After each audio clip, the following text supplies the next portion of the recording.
To the dollar store and bought this really cheap yarn because I wanted to try my hand at making a braided rug, and I didn't want to use good quality material because I'm not really quite sure how it's going to turn out. So let's give it a go.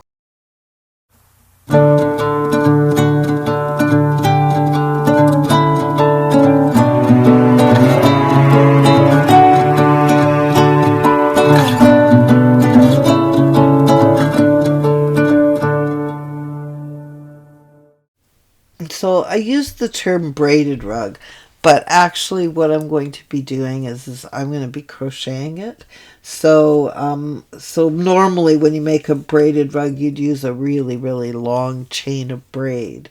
In this case, I'm using a 3.35 millimeter crochet hook, and I'm just showing you how to start it. So you kind of make a little loop and then pull the loop through, and you make a little slip knot, and that's how you start it. I'm going to show you how to do this a couple of times. So you make a little loop and then you pull through it. You see how you pull from underneath, and then you pull it, and that's a slip knot. So then you put your crochet hook in, and this is for anybody. Even if you don't crochet, you can do this. It's way easier than braiding. So you wrap it around, and then you use the hook to pull it off. So you just pull one of them off, the one that's closest to the end of the hook. So again, you wrap it around, and then you pull it off. You wrap it around, and you pull one off.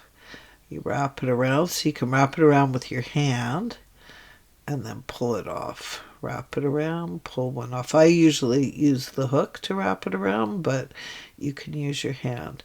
So wrap it around, pull one off. And I'm making it look way harder than it is, but I'm trying to go really slow because normally I crochet quickly. So wrap it around, take one off, wrap it around, take one off. And before you know it, you're going to have like a huge chain, which is way, way easier than braiding a huge long chain. So you make a little loop, I'm showing you again, and then you pull the loop through, and that's a slip knot. So easy peasy. So then you just pull it to make it small, and then you stick your hook in. So that's how you start every crochet project. So then you pull it and tighten it up, and make sure you're using the long part of the string. Wrap it around, take one off. Wrap it around. Do you see now you got two? Take one off. Wrap it around, and again, take one off. Wrap it around, take one off, and you just keep on going like that. Now when you want to change colors, you just simply cut it and tie a knot and join a new color. So it's really that easy. So you can see how easy that chain is. So now I've got this little green board that I got also from the dollar store, and I've got some double-sided tape.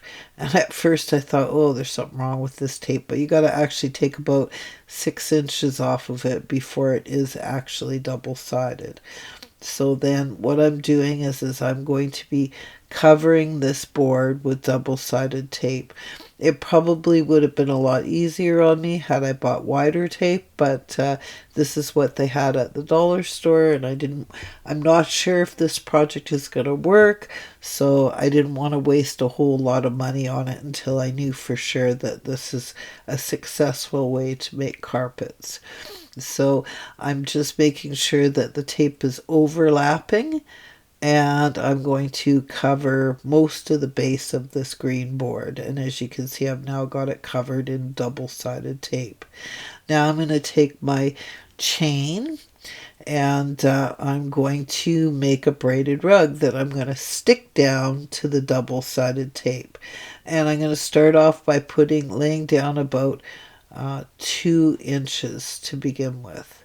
And then what you have to do is you just go back and forth and all the way around in a circle the way a braided rug looks, and make sure that you don't leave any spaces. So any negative spaces, you'll be able to see in the finished product. So you want to make sure that this little chain is really tightly against itself. Yeah, against itself. That's the best way to describe it.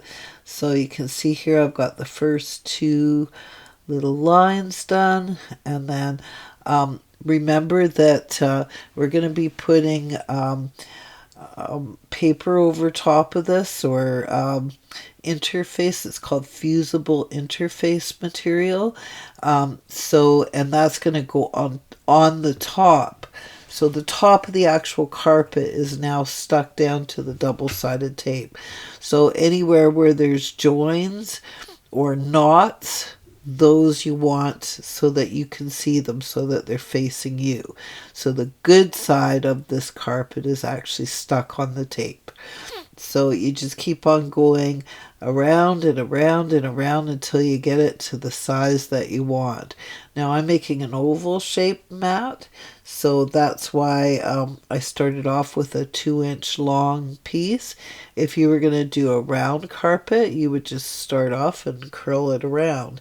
If you were going to do a square carpet, well then I guess you would start with like a little square.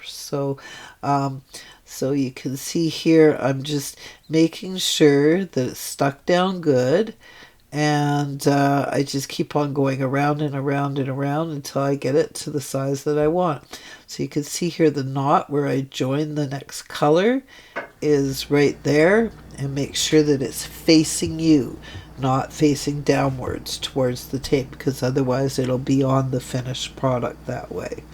So I hope I'm making it clear enough that you understand what I'm saying. So basically, I'm just making sure that the little braids or the little crochet chain is very close together, and that there's no gaps in it. And this dollar store 2-way tape, believe it or not, is pretty good. It's holding everything down quite nicely. So I'm just going to continue with this until I get the little carpet the size that I want it to be. So there's the first two colors. Okay, so now I have it all laid down, and I've taken an X-Acto knife and I've cut off the excess 2-way tape that's around the edge of the carpet. And yeah, you can see here that it's still got to be put onto the interface. So this is what the interface product looks like. So I got it at the fabric store. It wasn't very expensive at all. I only bought like not even a quarter of a yard of it, so not too much of it, and I think I only paid like $3, and there's more than enough to probably do at least 4 or 5 little carpets. So I've cut a little piece of it off, and I'm just trimming it down so that I don't waste any. And then I'm going to take it over to my ironing board, and I'm going to iron it down. Now apparently when you get this interface fusing material, you can get it so that it's got it fuses on both sides, but if you're going to be making these little carpets, you only want it to fuse on one side. So you can tell which side is the fusible side because it's kind of sparkly. I don't know if you can see it there. See the sparkle? That's the side with the glue. So that's the side that has to go down on our little carpet. So I put my iron on full blast, and unfortunately I wasn't able to film ironing it, but now it's ironed. I'll show you what happens. So you've got to iron it down, and then when you pull it up, there you go, it's fused to that fabric. So yeah, so it's done. And then there's the 2-way tape, which of course now I'm going to discard, and that's all done with, and the carpet is completed. Now I would never make another one with this cheap yarn. So the next time I do this, I'll definitely use some nice crochet cotton or a nicer quality yarn. And again, this is not ideal in terms of color. I was just giving it a try just to see if it would work, and I think it worked pretty good. So you can see here there's the little part where I cut it off, and you just got to trim it up as close to your little braid or crochet chain as you possibly can, because you don't want the white of the interface to show after the carpet is done. And it's on there, and it's on there good. I mean, that's permanent. So I can't handle the color of this carpet, but again, I did this just to see if it could be done, because I really just didn't want to waste any of my good quality supplies. And yeah, that dollar store yarn is not very nice stuff. So I think it'll look a lot nicer with crochet cotton. So I've just got out the tacky glue here, and the edge where I cut off the chain, I'm just going to go in and put a little bit of tacky glue along that edge, just to make sure that it doesn't unravel.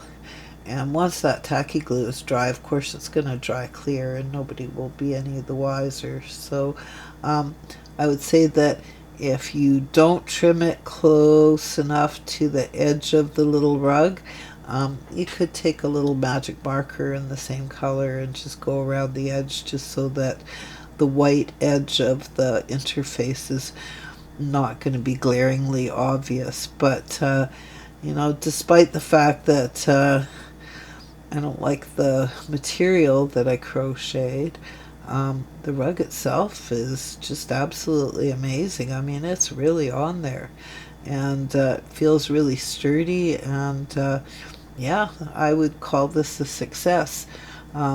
Hideous color. Oh well. I mean, I just wanted to try it out, and I figured, well, I'll film it and see how it goes. So I'm just sort of just touching up just the edge of it there, so it won't unravel. So there you go. That's a little braided rug, aka a crocheted rug. So yeah, I think that turned out really good. Now, I have crocheted carpets before, but none have turned out this well. So yeah, I'm quite pleased with the way that that turned out. If you enjoyed today's video and would like to help support my channel, you can do so by buying me a coffee. Just go to www.buymeacoffee.com/Lisa I'd like to thank everyone that has supported me by buying me a coffee on buymeacoffee.com. It's appreciated more than you know. Well, I call today a success. I do not like the carpet that I made, but at least I know that the concept works. So I'll have to try it with some nicer materials and some more attractive colors. So I hope you enjoyed today's video. If you haven't already subscribed to my channel, please subscribe. It's free of charge. Please hit that like button. And once again, have the best day ever.